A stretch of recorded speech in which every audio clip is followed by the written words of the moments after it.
In World War II's Battle of the Bulge, 11 black US soldiers surrendered to the SS and were brutally murdered. But unlike other massacres, the US Army classified their deaths, omitted them from official reports, and forgot them for 50 years. This is the story they tried to bury.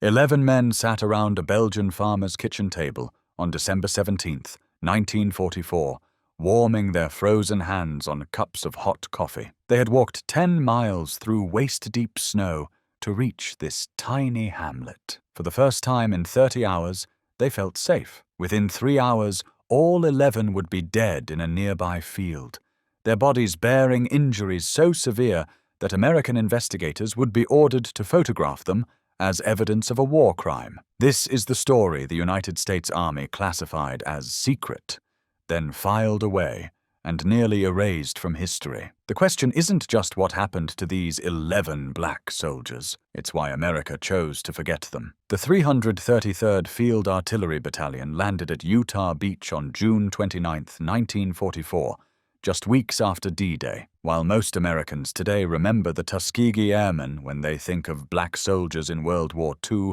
few have heard of the 333rd. This all-black artillery battalion, commanded by white officers following the segregated military structure of the time, carried M114 155mm howitzers. These were heavy guns, each projectile weighing 95 pounds. They were designed to provide fire support from miles behind the front lines, raining steel on enemy positions that infantry couldn't reach. From their first day in France, the 333rd proved exceptional. They fired their first rounds just hours after arriving at Utah Beach. By August, infantry units were specifically requesting the 333rd for support. The reason was simple. They were faster and more accurate than almost any other artillery unit in the European theater. While most artillery crews needed 3 to 4 minutes to fire a single round, the 333rd could fire 3 rounds from one gun in 45 seconds. During the Siege of Brest in September 1944,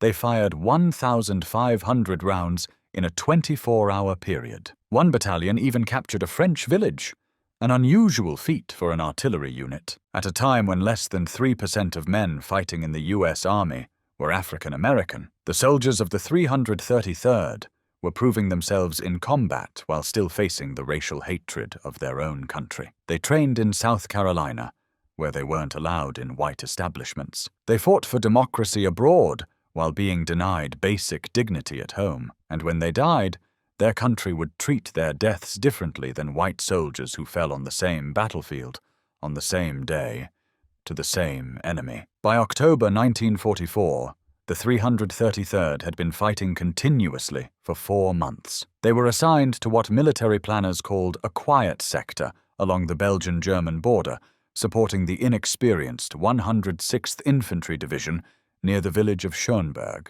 The men built log cabins, created recreation facilities with a beer hall and bowling alley, and settled into what felt like garrison duty. After months of constant combat, they were exhausted and grateful for the rest. One soldier later described it as tranquil to a point almost approaching peacetime conditions. What nobody knew was that Adolf Hitler had ordered a massive counteroffensive through the Ardennes forest. 3 German armies were massing in secret, preparing to smash through the American lines in a desperate attempt to reach the port of Antwerp and split the Allied forces. The attack would become known as the Battle of the Bulge, and it would begin exactly where the 333rd Field Artillery Battalion was positioned. On December 16, 1944, at dawn, German artillery began hammering the Schönberg area. The shelling was so intense that American positions were obliterated within hours. By afternoon,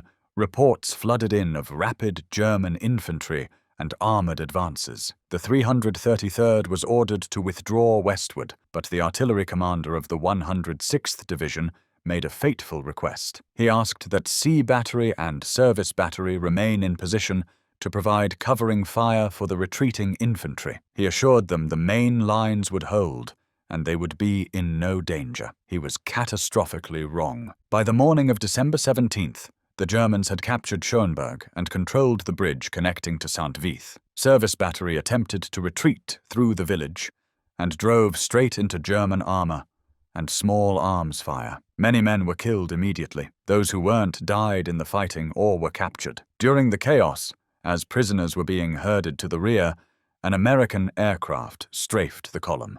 In the confusion, 11 men from the 333rd escaped into the woods. They were Staff Sergeant Thomas Fort from Mississippi, Technician 5th Grade Curtis Adams from South Carolina, Technician 5th Grade Major Bradley from Mississippi, Technician 5th Grade George Davis, Jr. from Alabama, Technician 5th Grade Robert Green from Georgia, Technician 5th Grade James Leatherwood from Mississippi, Private First Class Nathaniel Moss from Texas, Private First Class George Motton from Texas, Private First Class William Pritchett from Alabama, Private First Class James Stewart from West Virginia, Private First Class Dew Turner from Arkansas. These 11 men were now behind enemy lines with no weapons except 2 rifles between them, no food, inadequate winter clothing, and no clear idea where American lines were. They walked northwest through the Ardennes forest for nearly 30 hours, freezing in temperatures well below zero, their uniforms soaked from trudging through deep snow. They had no way of knowing they were walking through the largest German offensive on the Western Front,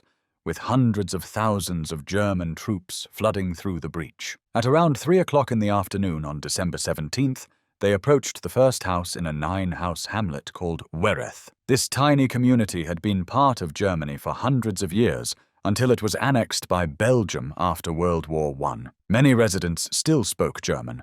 3 of the 9 families in the village were known to sympathize with Germany. The house belonged to Matthias and Maria Lange, who lived there with their 6 children. 12-year-old Hermann Lange watched as his father opened the door to 11 frozen, exhausted Black American soldiers. Despite the obvious danger of sheltering enemy combatants in a German-speaking area controlled by the Wehrmacht, Matthias Lange welcomed them inside. Maria served them hot coffee and bread. The family couldn't speak English, and the soldiers couldn't speak German or French, but the warmth and food communicated everything necessary. For the first time in more than a day, the men felt safe. But someone in Wereth saw the American soldiers enter the Lange home. Historical evidence points to a woman whose husband served in the German military. She reported their presence to nearby SS troops from the 1st SS Panzer Division, Leibstandarte Adolf Hitler. This was one of the most notorious units in the German military,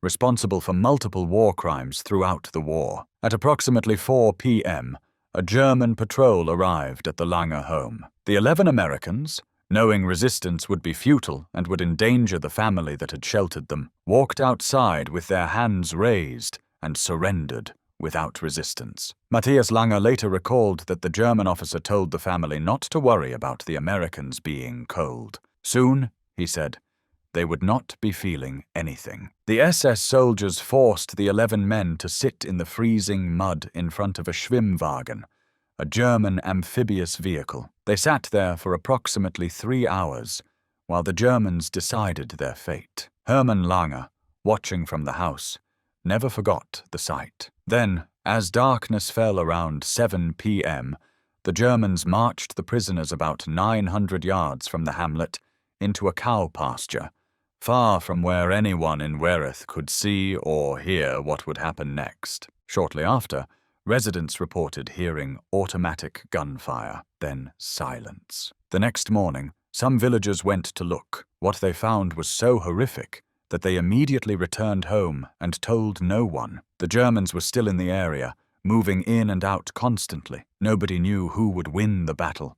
The wrong word to the wrong person could mean death for the entire village. So the bodies of the 11 American soldiers lay where they had fallen, and the winter snow covered them like a burial shroud. They remained there, frozen and undisturbed, for nearly 2 months. In early February 1945, as American forces recaptured the area and the snow began to melt, the Lange children led a patrol from the 99th Infantry Division to the pasture. Corporal Ewald Seder was the first American soldier to see the bodies. What he found sent shockwaves through the command structure. On February 15th, medical examiner Captain William Everett documented the condition of the 11 men. Their skulls had been crushed by what appeared to be rifle butts. Their fingers had been severed. Their legs were broken. They had bayonet wounds throughout their bodies, including in their eye sockets. One man appeared to have been killed while trying to bandage a comrade's wounds. An army photographer was ordered to document everything before the bodies were moved. The injuries were far more severe than those found on victims of other massacres during the Battle of the Bulge. At Malmedy, where 84 American prisoners were executed by the same 1st SS Panzer Division on December 17th, the victims had been shot and then shot again at close range to ensure they were dead. It was murder, but it was relatively quick. The victims still had personal valuables like rings. There was no evidence of prolonged torture. The Wereth 11 told a different story. The extent of their injuries suggested they had been systematically brutalized before being killed. Whether this torture occurred while they were alive or after death couldn't be definitively determined from the frozen bodies, but the level of violence was unmistakable. These men hadn't just been executed, they had been savaged. The army immediately launched an investigation. Testimonies were taken from soldiers of the 99th Division who found the bodies, from the army photographer, from the Langer family, and from the woman who was present when the soldiers arrived. That woman testified that she had told the SS the Americans had left. The case was forwarded to a war crimes investigation unit, but the investigation reached a dead end. The SS troops who committed the murders couldn't be positively identified. There were no unit patches on the bodies, no vehicle numbers recorded, nothing that could definitively prove which specific members of the 1st SS Panzer Division were responsible. By February 1946, exactly 1 year after the bodies were discovered, the investigation was closed. The case was classified as secret. The paperwork was filed away. 7 of the men were buried at Henri Chapelle American Cemetery in Belgium. The other 4 were returned to their families for burial in the United States. Their families received letters informing them that their sons, husbands, and brothers had died in combat. Nothing more. Meanwhile, the Malmedy Massacre became one of the most publicized atrocities of World War II. Survivors had escaped to Allied lines and spread the word. The story appeared in Yank magazine, Stars and Stripes, and Life magazine. In May 1946, just 3 months after the Wereth investigation was closed, a major war crimes trial began at Dachau. 73 members of the 1st SS Panzer Division were prosecuted for the Malmedy Massacre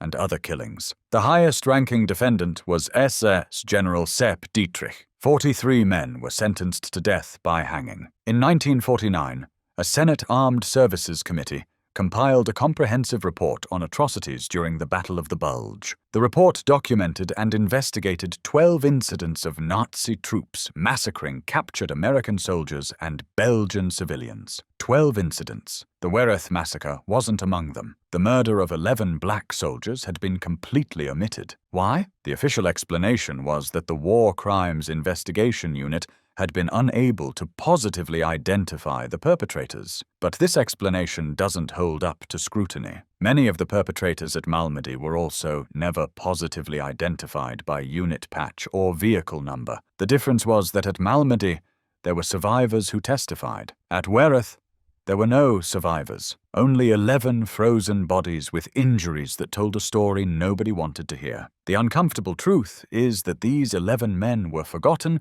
because they were black soldiers, and in 1940s America, even in death, black lives were considered less worthy of justice than white lives. The same military that prosecuted the Malmedy case, with the full force of American power, filed the Wereth case away as unsolved and secret. The same Senate that held hearings and published detailed reports about atrocities against white soldiers omitted the murder of 11 black soldiers entirely. For 50 years, the Wereth 11 remained unknown to everyone except their families and the residents of a tiny Belgian hamlet. Herman Langer, who had been 12 years old when he watched the American soldiers sit at his family's kitchen table, never forgot them. On September 11th, 1994, on the 50th anniversary of their deaths, he erected a small stone cross in the pasture where they had been murdered. He used pieces from his own family's gravestones. The names of all 11 men were carved into the cross. But Wereth had no school,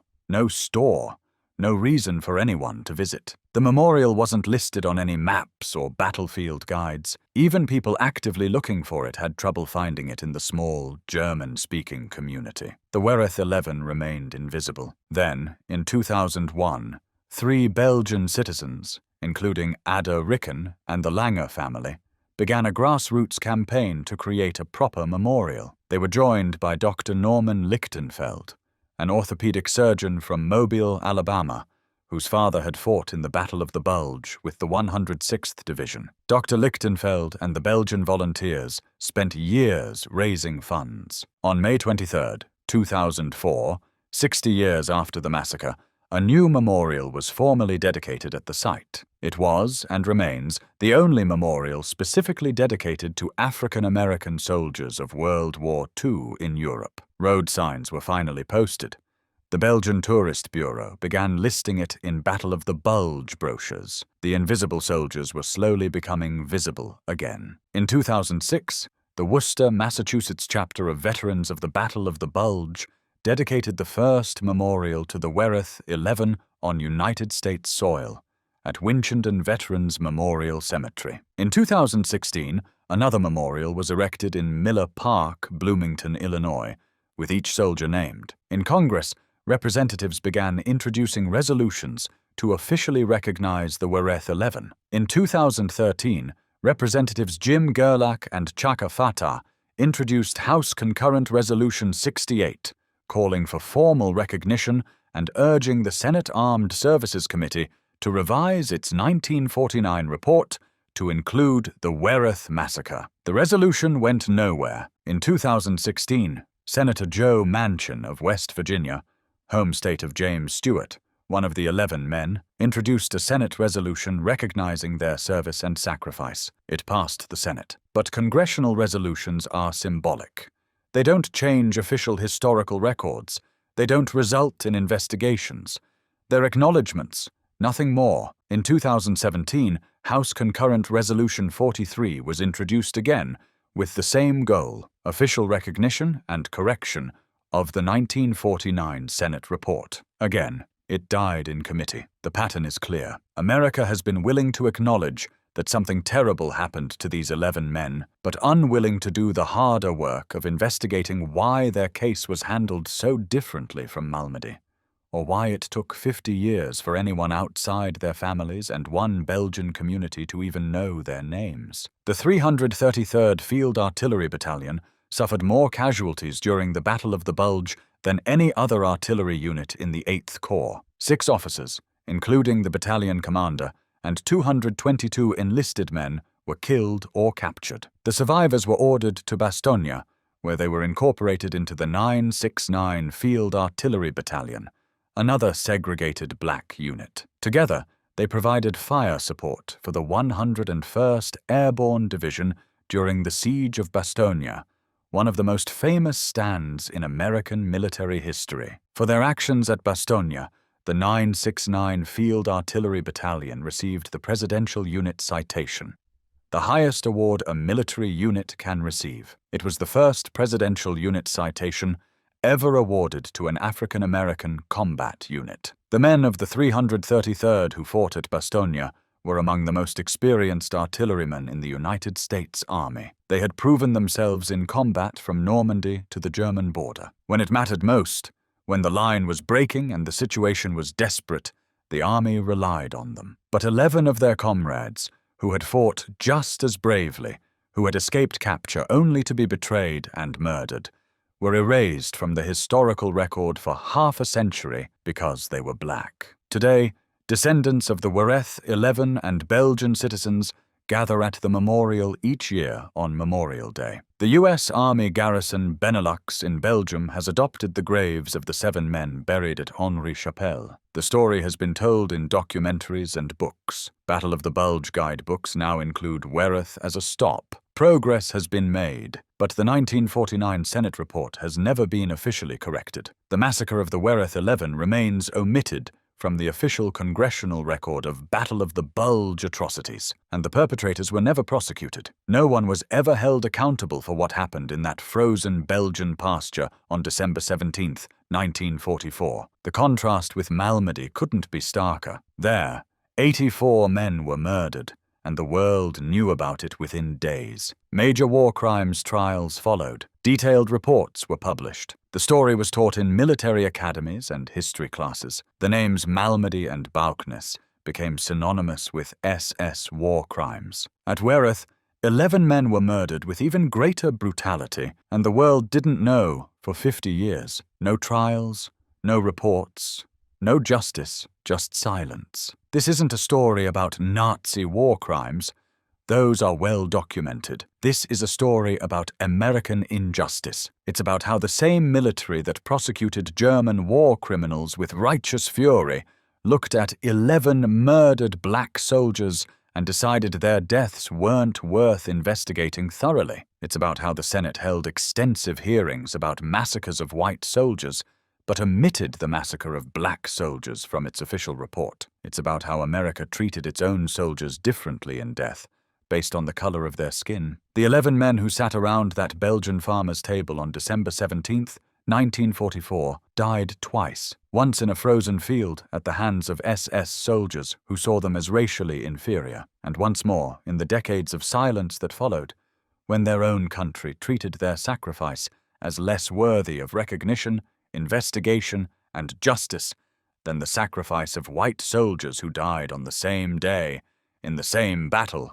by the same enemy. Hermann Langer understood this. That's why he built that memorial with pieces of his family's gravestones. That's why he maintained a vigil for 60 years until his death. Someone needed to remember. Someone needed to bear witness. When America forgot, Belgium remembered. The memorial stands in a cow pasture in one of the smallest hamlets in Belgium. In winter, when the fog rolls in and the snow covers the ground like it did in December 1944, it's easy to miss unless you're looking for it, but it's there. 11 names carved in stone. 11 American soldiers who fought for a country that didn't always fight for them. 11 men who died serving a nation that tried to erase them from history. Their story is finally being told. Their names are finally being remembered. But true justice would require more than memorials and symbolic resolutions. True justice would require America to confront why these 11 black soldiers were treated so differently from their white comrades. Why their deaths were classified as secret. Why their massacre was omitted from official reports. Why no one was ever prosecuted. Why 50 years passed before anyone cared. 11 names, 11 soldiers, 11 Americans. They deserved better than what happened to them in that Belgian pasture. They deserved better than what happened to them in the 50 years of silence that followed. The very least we can do is remember them. The very least we can do is tell the truth about why they were forgotten.